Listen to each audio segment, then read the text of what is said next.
호우 시절. 다음으로 제가 이것만은 놓칠 수 없는 포인트 음. 중에 하나는 사실 아까 살짝 말했죠. 저. 얘기하셔서 좀 반가웠는데 네. 사랑과 연민에 대한 얘기거든요. 연민에 대한 음. 포인트. 아까 되게 핵심적인 얘기를 하셨는데 음. 사랑이 연민으로 가능하냐. 음. 그러니까 조제에 대해서 연민을 느끼고 음. 구원자가 되고 싶은 마음에 접근했었던 측면이 분명히 있을 텐데 네. 그거 과연 어디까지 우리가 사랑의 어떤 카테고리를 인정해 줄 수 있을 것인지. 근데 사실은 이 사랑이라고 하는 게 남녀 간의 사랑도 연민과 되게 닮아 있는 부분이 있잖아요. 그렇죠. 사랑이 진행되면 어느 순간 이게 또 연민이 되고 그 또 연민이 헤어지지 못하게 되는 되게 중요한 그쵸. 또 이유가 되기도 네. 하거든요. 네. 그래서 그런 방식으로 보면은 사랑이 연민으로도 가능하다고도 말할 수도 있겠지만 근데 이게 바람직한 거냐의 측면에서는 분명히 또 얘기가 좀 달라질 수 있을 것 같아요. 이게 우리가 결국은 네. 그 기본 교육 때 배웠던 인간을 대상화하지 마라. 네. 인간을 도구로 느끼지 마라. 도구로 삼지 마라. 네. 칸트 얘기인가요, 이것도? 그냥 모르겠어요. 고등학교 때 배웠던 네네. 것 같아요. 중학교 때. 근데 이게 당연한 거잖아요. 그렇죠. 사람을 도구로 삼으면 안 되는데 이걸 왜 그렇게 가르쳤을까 생각해 보면 그만큼 도구로 삼는 거예요. 우리가 그 역설적으로 보면 네. 왜냐하면 츠네오에게 조제는 네. 내 행복을 위해서 존재하는 사람인 거잖아요. 츠네오에게 조제는 던지면 너무 불편하면 네. 우리가 누군가를 사랑하는 이유는 내가 행복해지기 위해서 사랑하는 거 그렇죠. 아니냐는 거예요. 네네. 그래서 기본적으로 대상화와 도구화가 음. 어느 정도 작용할 수밖에 없다. 그렇지. 그런데 그럼에도 불구하고 그 대상을 우리가 단지 나의 행복을 위한 존재만으로 삼는 건 만물의 영장 인간에 너무 어울리지 않는 거 아니야? 우리가 동물과 동일해지는 거 아니야? 네. 라는 인식이라고 저는 생각해요. 네. 그리고 저는 그거에 동의합니다. 인간을 도구로 보면 도구화하면 안 안 된다는 되죠. 관점. 그래서 되게 어려운 난제라고 생각해요. 네. 다만 저는 시작은 그렇게 할 수 있다고 생각합니다. 네. 그러니까 연민에서 출발할 수 있어요. 이 사람이 불쌍해서 아니, 불쌍한 사람한테 관심 갖는 게 네. 불쌍한 사람을 외면하는 것보다 낫지 않냐는 거예요. 저는 현실적으로. 네네네. 관심 갖고 도와주는 거 좋아요. 여기서의 중요한 포인트는 그래서 책임감인 것 같아요. 아. 내가 이 사람의 마음을 어디까지 책임져 줄 수 있느냐. 네. 그게 안 된다면 거리를 둬야 된다는 거죠. 거리두기 1단계, 2단계 올라가야 된다는 거예요. 왜냐하면 츠네오가 여기서 츠네오를 지적하고 싶은 부분은 네. 츠네오는 조제를 완전히 자신에게 의지하게 합니다. 그게 결정적으로 유모차를 고치지 않고 자신이 업어주는 거죠. 끝끝내 그죠? 휠체어를 사면 네. 되는데 굳이 업고 업어줘요. 다녀요. 자신의 어떤 폭발할 것 같은 사랑의 표현이라고 저는 생각해요. 그런데 그것이 영원하지 않잖아요. 네. 그래서 그것이 다시 떨어지기 시작할 때 네. 조제같이 예민한 사람은 바로바로 느낍니다. 그렇지. 그리고 거기서 너무너무 마음 아파지는 상실감을 네. 그 시그널들을 조제가 느끼고 네. 아, 츠네오와 나는 결국은 헤어질 것이구나. 마치 4강의 소설처럼. 네, 미루어 짐작하게 하는 단서들을 주는 행위. 이것 자체가 이미 네. 인간을 얼마나 비참하게 만드냐는 거예요. 이게 단순히 그렇기 때문에 사랑은 기본적으로 헤어지면 누구나 서로 다 비참합니다. 그렇죠. 츠네오도 비참했고 조제도 비참했을 거예요. 그 네. 감정은. 그래서 여기서 얘기하는 책임감은 딱 무자르듯이 정량적으로 어디까지는 책임감이고 우리 옛날에 제가 어느 씨 방송에서 네. 그 하트 시그널 얘기했잖아요. 네. 그 거기서 되게 유명한 게 3일에 한 번씩 카톡하면 돼? 문자 보내면 돼? 이런 그렇죠. 천인호 씨가 이런 네. 얘기를 물어보잖아요. 그렇게 나눌 수 없어요.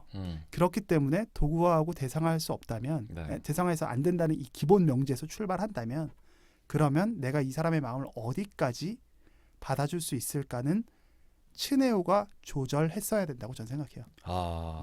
그 제일 중요한 원리는 그래서 책임감이다. 네.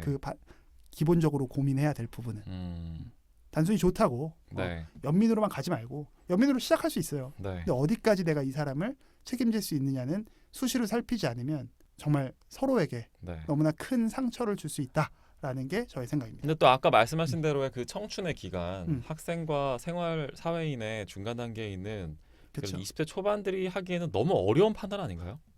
20대 초반이 아니라 30대, 40대가 돼도 사랑에 빠진 게 죄는 50대가 아니잖아. 돼도, 부부의 네. 세계 같은 걸 보면. 사랑에 빠진 게 죄는 아니죠. 네. 하지만 이태원은 죄였잖아.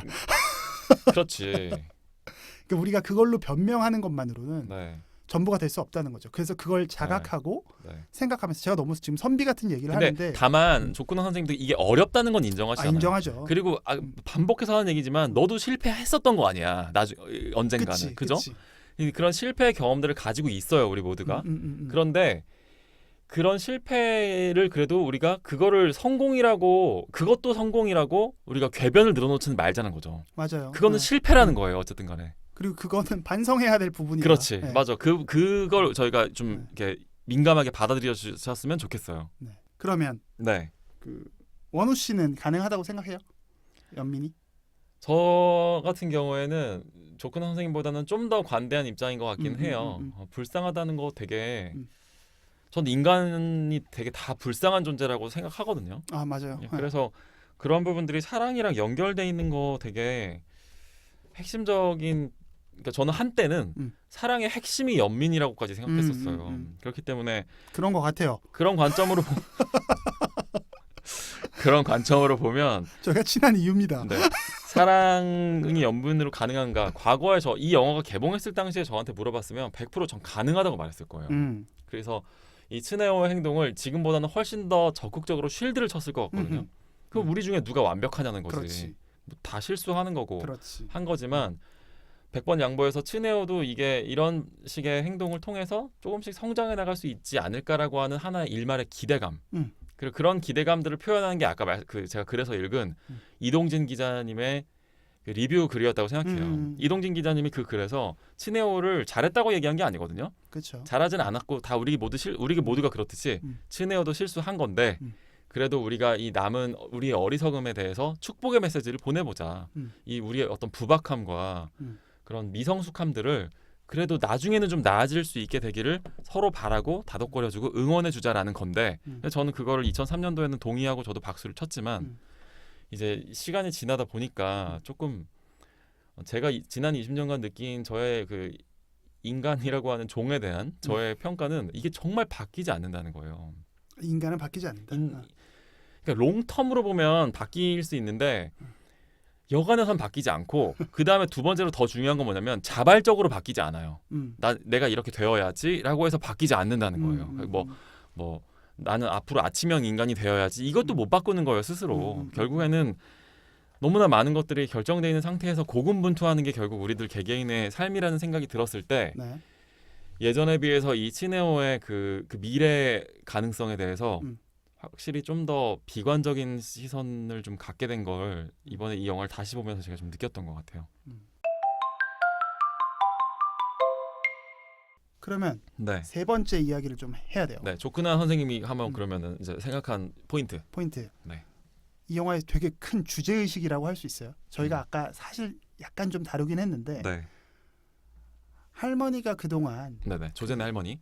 조제의 할머니가 조제와 츠네오의 관계를 어쨌든 막아서는 그렇죠. 그런 벽과 같은 네네네. 기능을 했어요. 그렇죠. 근데 이 할머니가 사라졌습니다.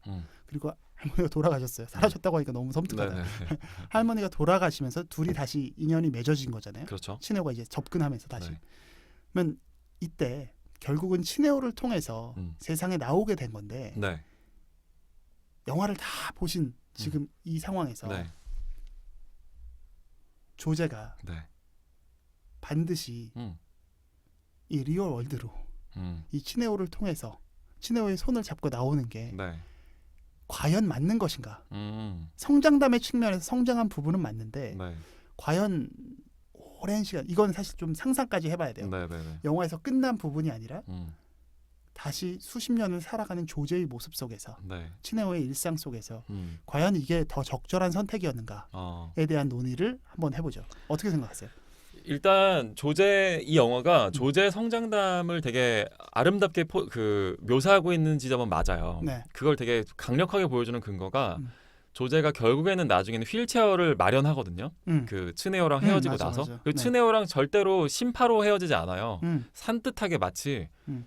그 츠네오는 다시 아르바이트 출근이라도 하는 것처럼 그렇게 헤어져요.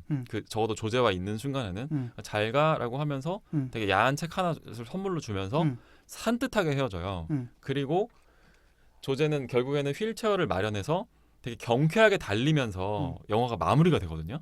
그리고 영화의 그 엔딩 크레딧이라고 하죠. 자막이 올라갈 때 그 나오는 음악도 되게 경쾌한 음악이 나와요. 그렇죠. 희망적이죠. 그래서 이 영화는 조제의 앞날을 마치 비춰주고 있는 것 같아요. 네. 그래서 조제는 성장한 거야. 그래서 저 동의할 수 있거든요. 마치 8월의 크리스마스에서 음, 유정원의 죽음 앞에 서 있는 시문화가 그렇죠. 시문화를 바라보는 그 마지막 엔딩 크레딧이 슬프지 않았던 것과 비슷한 거예요. 맞습니다. 네.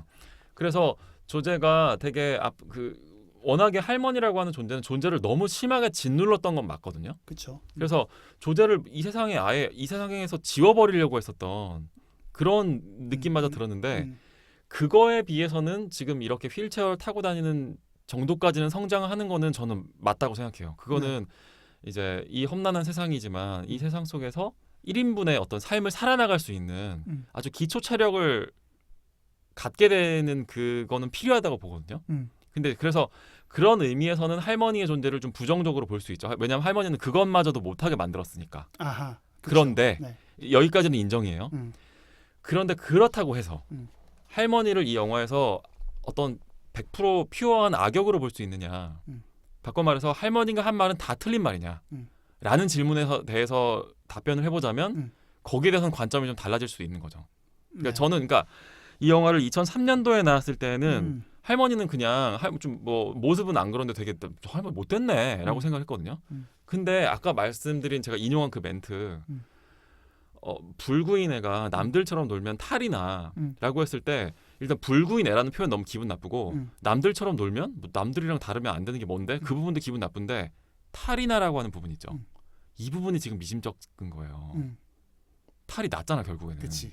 할머니가 한 말이 다 틀린 말이 아니더라는 거예요. 그게 20년 지나고 제가 아까 말씀 안 드렸는데 이 작품은 단편 소설이 무려 1985년도에 나온 작품이에요. 그러니까 영화로 따져도 20년 전. 그렇죠. 거의 20년 전의 작품. 20년 만에 영화도 리메이크가 된 건데 그 영화에서 다시 지금 또 한국판은 거의 20년의 시간 텀이 있는 거죠. 그치. 그렇기 때문에 되게 재미있는 게 이 85년도 그러니까 2003년판 영화에서는 시간 배경이 2003년인 것 같은데 조제는 핸드폰을 사용하지 않아요.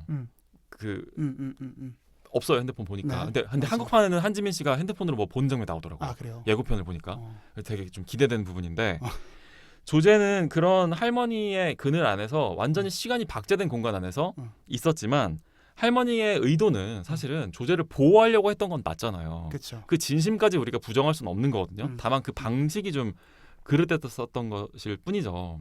근데 저는 할머니의 이 이야기가 다 틀린 게 아니었다는 지점을 다시 발견하게 된 게 이번에 이 영화를 다시 보면서 느낀 되게 큰 감상의 전환점 중에 하나였어요. 네. 그래서 만약에 우리가 20년 동안 예를 들어서 뭐 아까 부모님이 반대한 연애 이야기 같은 것도 했지만 저도 그런 적이 있거든요. 저도 20대 초반에 여자친구네 아버지가 저를 밑도 끝도 없이 너무 싫어하는 거예요. 그래갖고 우리 딸은 좀 있으면은 시집도 가야 되고 한데 근데 실제로 얼마 안 가서 시집 갔어요. 근데 이제 다 계획이 있었구나. 그러니까 저는 어떤 느낌이 들었냐면 다 계획이 있었던 거야. 어떤 느낌이 들었냐면 그때는 너무 기분 나쁘고 싫었는데 저 아이의 인생을 나보다 더 잘 알고 있는 그 아버지의 관점이 다 틀린 게 아니더라고요. 그 아이에게는 그 아이의 인생 트랙이라는 게 있었던 거야. 그때는 우리가 눈에 보이지는 않았지만 그래서 저런 계획이 있었다면 나를 싫어했을 법하네라는 생각이 뒤늦게 들더라고요. 네. 그러니까 그런 관점에서 저는 그 할머니가 이 츠네오를 굉장히 심하게 배척하거든요. 나중에. 그렇죠. 심지어 츠네오는 그 집도 개조해주고 막 리모델링해주고 되게 큰 호의를 베풀어서 할머니한테도 할머니의 삶의 그 향상도 삶의 질도 되게 높여놓은데 일조한 인물인데도 불구하고 이 중간에 우에노주리가 있는 것 같은 느낌도 들고 또 조제가 그것 때문에 되게 마음 상하는 모습을 보면서 굉장히 그걸 눈치챈 할머니가 되게 둘 사이를 갈라놔 버려요. 네. 근데 전 이 판단이 틀리게만 보이지 않는다는 거죠. 네.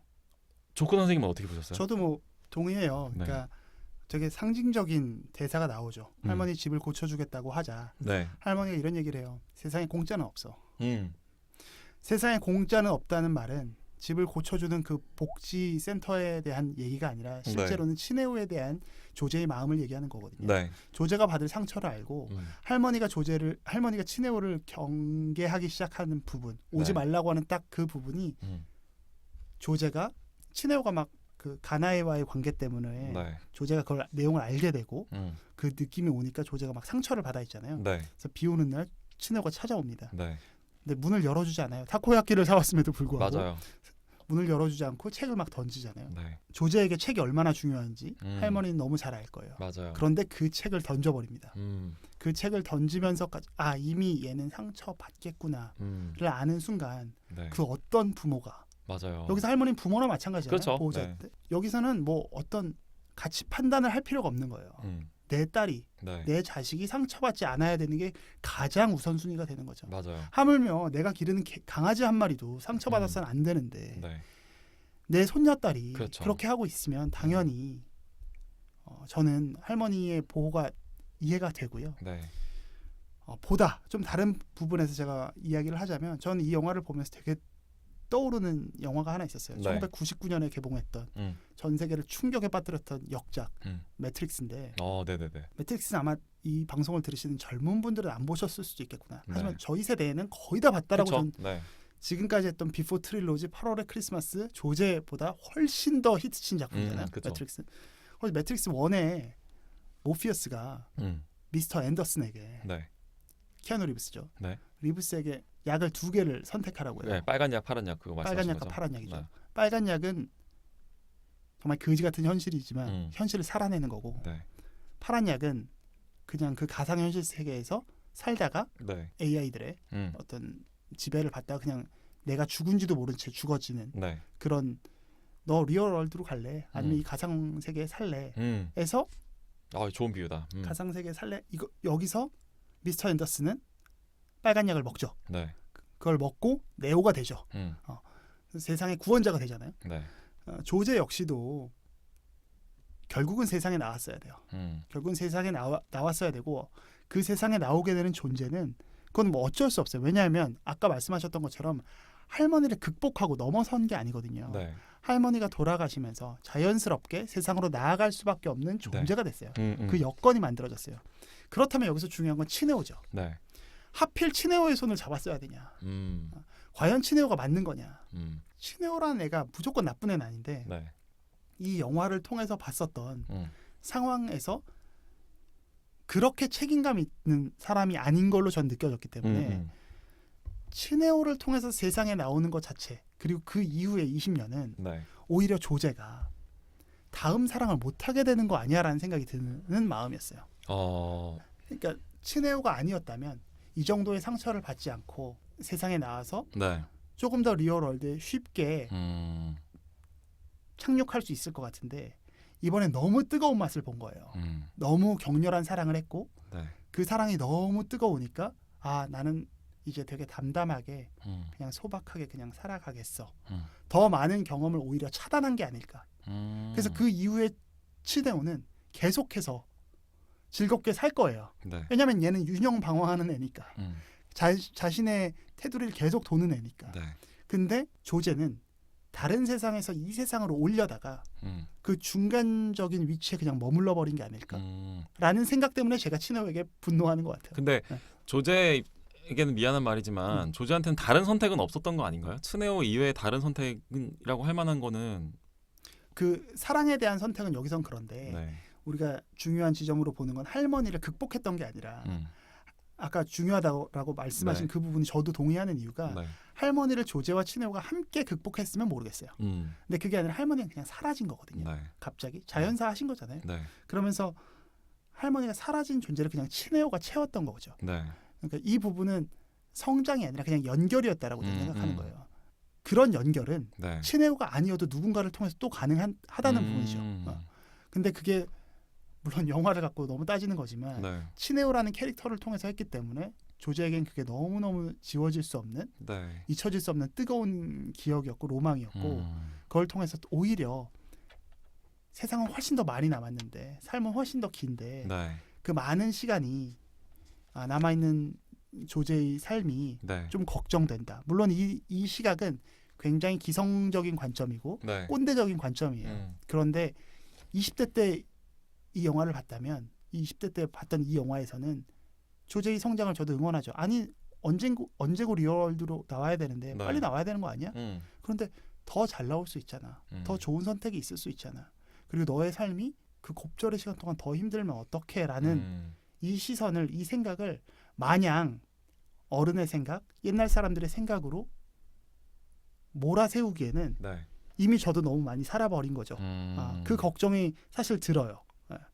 조제의 미래가 친해오의 미래보다 밝을 것 같지 않다는 거죠. 그렇죠. 아무래도. 그게 이 영화를 보면서 드는 마음 아픈 지점입니다. 네.